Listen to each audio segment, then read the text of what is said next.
Hey guys, it's Mitch with Welding Fabricating. Welcome to my YouTube channel.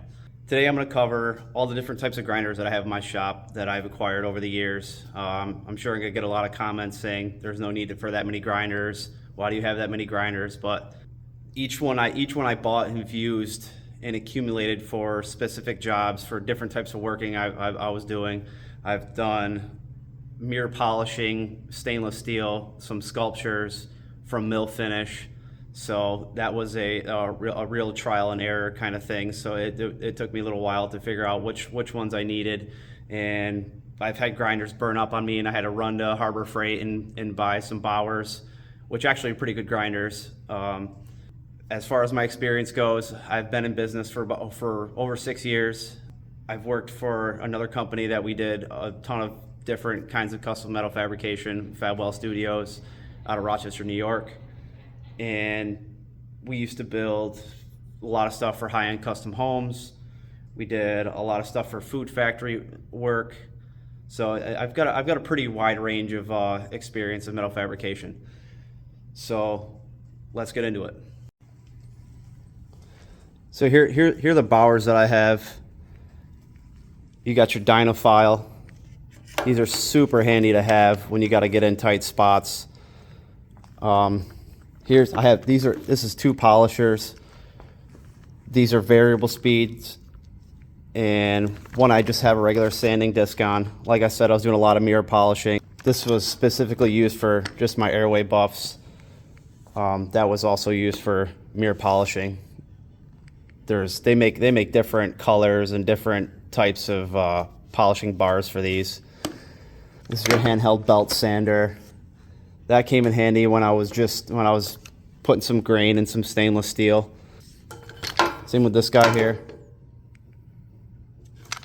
That came in handy in the clutch. That was one where I had to run to Harbor Freight and grab one because my other one burned up. So here's some SPTA polishers. Got the extended arbors on it to get in the real tight spots. This is something that I've used for mirror polishing as well.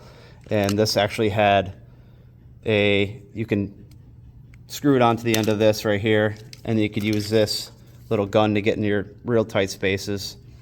This thing came in handy. I was mirror polishing some very small sculptures, and it was like really tight nooks and crannies to get into, and this thing really saved my ass.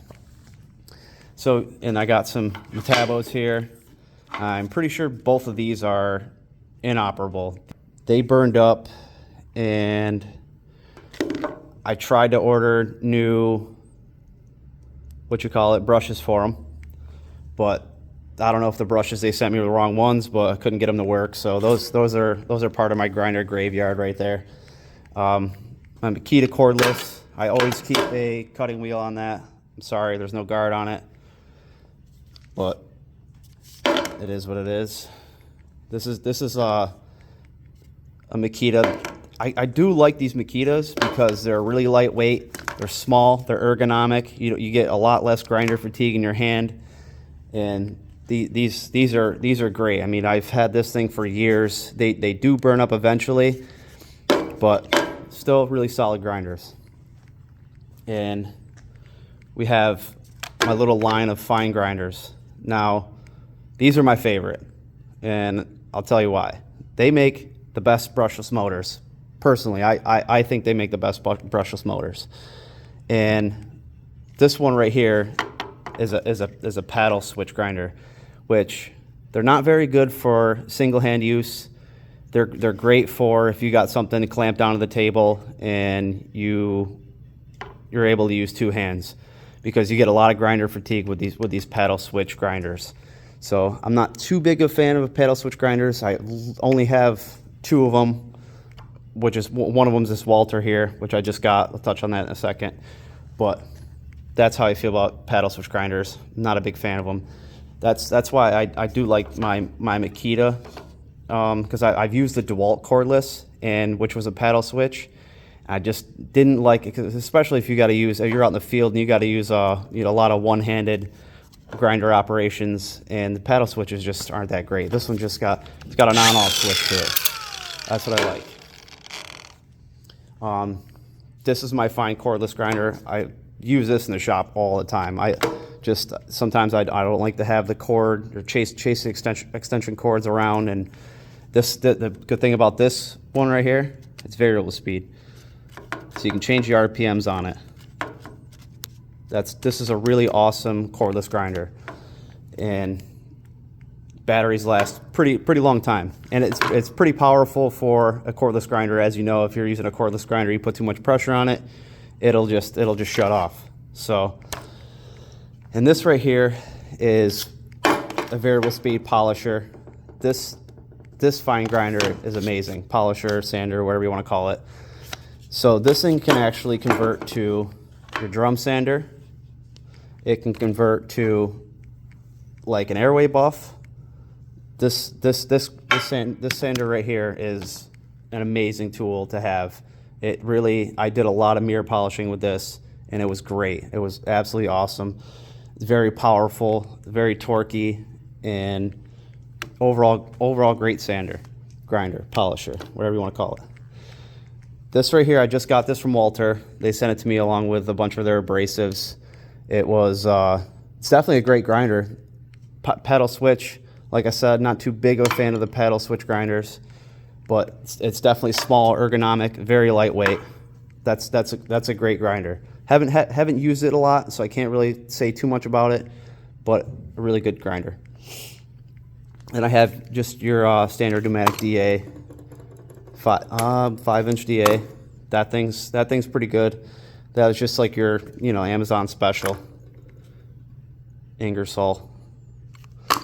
Pneumatic dyno file, just a smaller one. I believe this is Harbor Freight special. Yep, Central Pneumatic. And then just your pneumatic die grinders and your pneumatic sander. Did a lot of mirror polishing with this too. That's why you see this on there. And this right here I use this right here with a Scotch-Brite pad. It cleans up metal really nice and leaves us a pretty nice finish. And once you want to get like rust and stuff off, but you want to kind of maintain that like nice mill scale look. So here's kind of an example of I used the Scotch-Brite with that DA. Still maintains that nice steel finish without taking off too much of the mill scale, and you can kind of get the edges of it to make a nice little finish. Really like using that. And I also have a Bosch DA, which is really good to use. I use this a lot. It's just I got a hook and loop setup on it. It's really good to use over the pneumatic DA, so I don't have to have the air compressor kicking on all day. But if I want to get really aggressive, I'll put a 36 grit on the pneumatic and go to town on it. It's because the pneumatics are a little more powerful than the electric ones. So yeah, that's my collection of grinders. There's probably about 15, 16, 17 of them here. And like I said, they've all served a purpose in my business for different projects. These are dead. Probably throw them out. That was a variable speed one as well. If I have a subscriber that wants one of these Metabos, these are both variable speed. I'm pretty sure it's just the brushes that need to be replaced, or maybe not. I'm not sure, but they're both $400 or $500 grinders. If I won't send both of them to one person, but I'll send one to 2 different people. So if one of you guys can use one of these, let me know in the comments, and we'll get together and I'll send you one of these. So maybe you can fix them and then use them in your shop. Yeah, so that sums up all the grinders and stuff that we have in the shop. If you have a particular brand or a particular grinder that you like, let me know in the comments, and maybe I'll grab one and try it out and let you know what I think about it. Don't forget to like and subscribe to our YouTube channel. I'm trying to get over 100,000 subscribers on YouTube. If you go over to Instagram, TikTok, and Facebook, you'll see we have over 100,000 followers on those platforms, and you can kind of get an idea of the stuff that we build at Welding and Fabricating. Thanks for watching. We'll catch you on the next one.